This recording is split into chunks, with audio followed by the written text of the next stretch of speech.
Je pense que là, tu as résumé un peu la vision qu'on a. C'est un peu ce catalyseur entre les relations web et non web, puisqu'aujourd'hui, la plupart des relations même que tu as en dehors du web, tu les as via le web. C'est-à-dire que tu vas sortir au ciné avec des potes, tu vas regarder sur Allociné. Donc en fait, l'Internet est immergé dans une vie numérique de plus en plus. Et ce serait bien que ce soit encore plus, c'est-à-dire que tu puisses, dès que tu as des photos, tu sais, moi je regrette un truc, là je vois maintenant Facebook, mais t'imagines, ça aurait été génial, le nombre de tous les gens que tu as connus.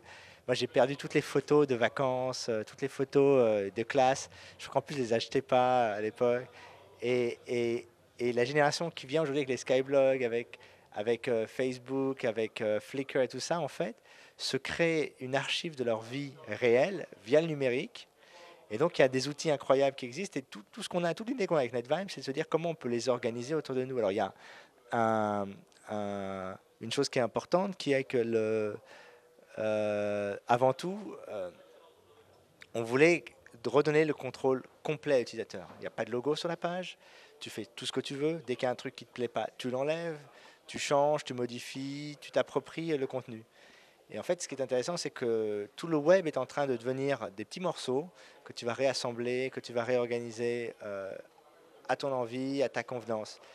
Et ça, avec le fait qu'il y a en plus toute ta vie numérique qui existe, toutes les photos, les archives, ça permet en fait de créer un web totalement nouveau, totalement inédit, web social, organisé de manière différente. Et ça, c'est un web sur lequel les règles actuelles de l'Internet, et notamment des moteurs de recherche, ne fonctionnent pas. Parce qu'à un moment donné, quand tu vas rechercher ta vie privée, ta vie sociale numérique, tu ne vas pas aller sur Google, tu ne vas pas archiver ta vie sociale publiquement. Il y a des gens qui le font, mais il y a aussi des choses qui seront du domaine du privé, de la... Et donc il y a un univers qui croit...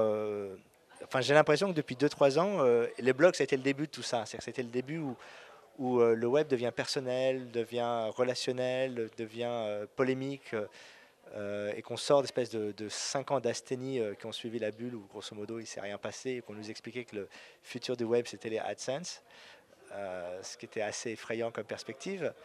Donc on est reparti vers tout ça.